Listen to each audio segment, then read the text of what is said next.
Alright guys, I'm back in the man cave, RC shop, doing my thing. You can see my hot racing Diff yokes over here from my Arma, Big Rock, Vortex, any of those Arma, all of the Arma line that deals with this particular type of chassis setup.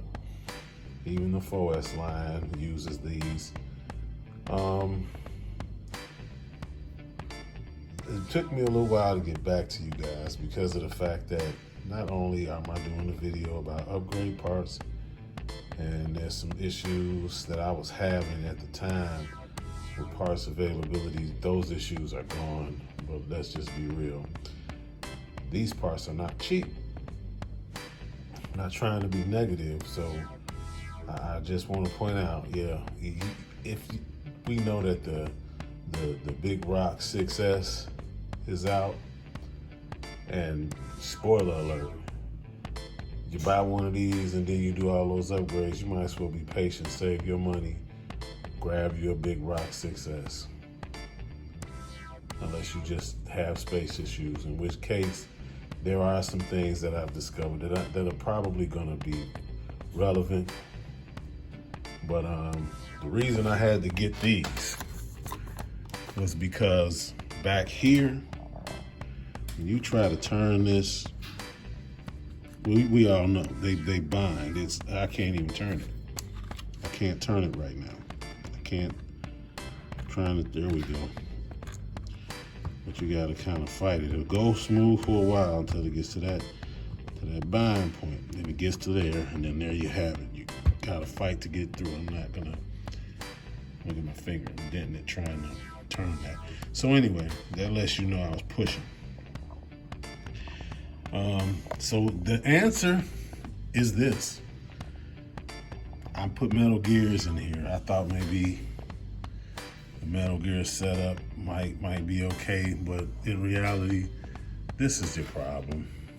I'm sure most Arma owners have figured this out. This got a little grease on it because I went on and put it together to see what did it do. And it definitely binds up.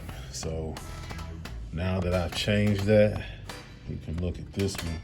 See if I can go from this angle. You can see I barely got to do anything now. Nice and free. Perfect all the way through. And just turn it.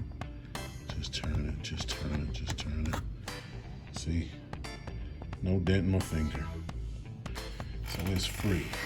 Free moving. And really, if you have composite gears, if you just buy this and you're running 3S and that's all you want to do, you probably do not need to buy the metal gears. I bought them because that's what I'm doing. I'm building from the ground up, so I figured I might as well just throw these in. But yeah, whether metal or composite, the reason you're burning and stripping out gears is because this yoke is garbage. This is the one you're gonna need. And I wouldn't buy the aftermarket one. I would go head on and pony up, man, and get the hot racing. Just do that. Anyway, I'm finna get this rear yoke out so I can show you closer what I'm talking about with the way it is, and then we're gonna put it together with the hot racing yoke, and I'm gonna show you the difference. It's like night and day. It's like night and day. So I'll be back in a minute, guys. All right, guys. Got this Diff out. And I'm just gonna show you so I can get us in the light good here. So I can turn this Diff and make sure I'm in the camera. You see how it turns? And you can hear it actually.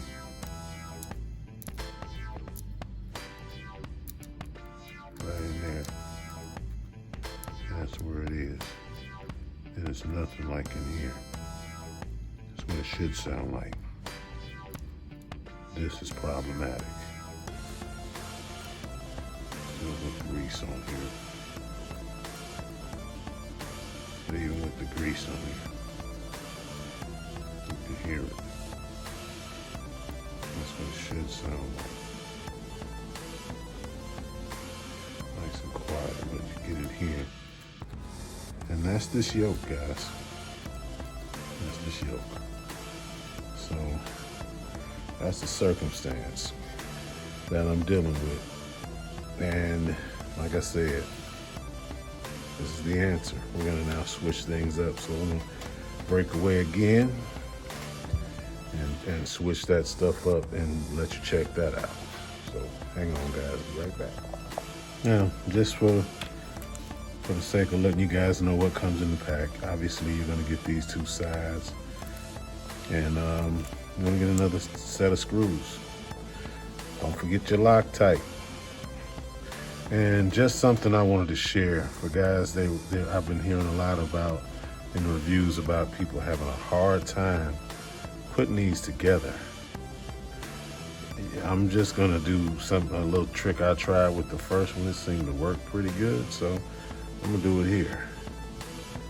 You put some grease, some of this tacky grease, just put a little on your fingertips, kind of put it around the edge of that. And then you take your bearing and kind of grease that. You know, put your tacky grease around the edge of this. Then you take your bearing, put a little grease on that, and just make sure you line them up. Now, I was able to press this in. I hope I have the same luck, right? It seemed like it might have been lucky. You got to make sure you get it going straight, though. That's the biggest thing. Make sure you get it going straight. These bearings ain't been broke in one way or the other. And it's not an easy thing. I might not get that cooperation this time. How it is if you do something and then you go back, I might not have enough grease because I really am light with the grease. So I'm gonna rub the bearing in it and this grease. So that it's slick, you know. Try to get it greased up and try to get it going as straight as possible. If you cock it, obviously it's not going. Like I got it sort of cocked now. It's not gonna go that way. You gotta get it straight. So I'm trying to do that, guys. Get it as straight as you can. I just want to prove it can be done. That's all I'm trying to do. Show you that it can be done this way without heating things and freezing things and all of that. You can get it if you just get it going straight. Voila. There it is. Pops right in if you get it going straight. But we'll do it again with this one. We'll do that whole process again. Get this bearing off because they snug, which is good. You want them snug. I got grease all over my hands, right? So you grease the bearing around the edge of the bearing. Set that down over there. And you grease the edge of the yoke where you want to seat it at. You put a little grease in there. A little grease in it. Doesn't have to be a lot, just enough to coat it. And if you just set the bearing up, line it up as straight as you can. That's way too cocked. Try to get it going down straight. Once it starts, once you get it started, it's gonna pop in. You'll know because you'll feel it sort of do that. Make that wedging sound, and then you're in. You're in. Simple as that. And remember, the fat part of your gear, that part of the gear goes against the hot racing symbol. You just pop it in. Like so.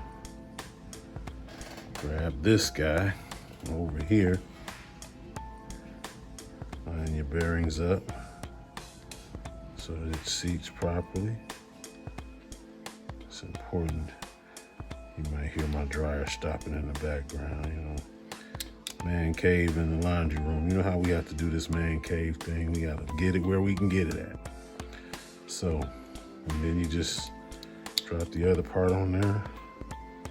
Snaps right together. Now look at it.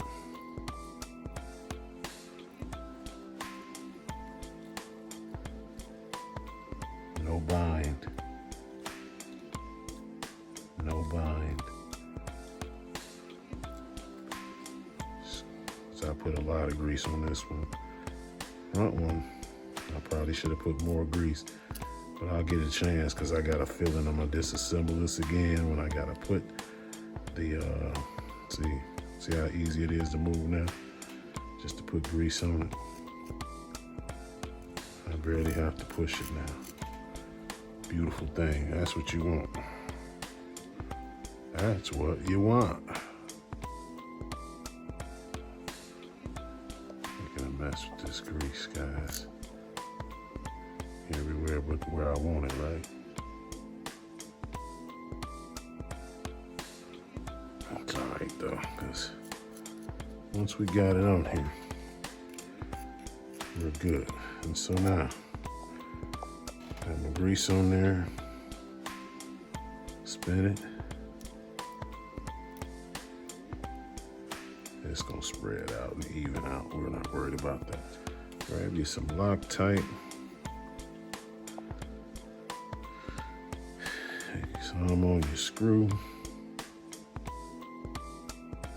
Don't need a lot, just a drip.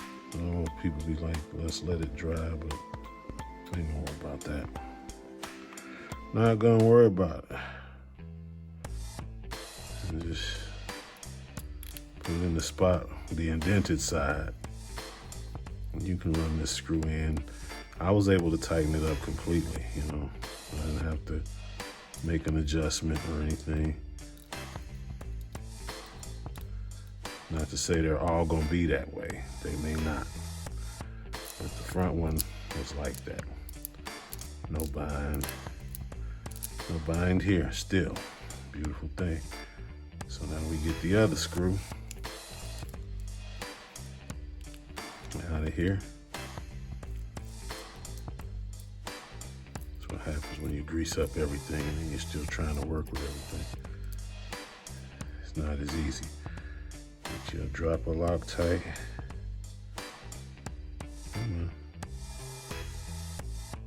You don't need a lot, just enough to put a little something on the threads. I want a little more than that. I'd rather have and not need than need and not have. So that's that. Again, you find the screw in, screw it up tight.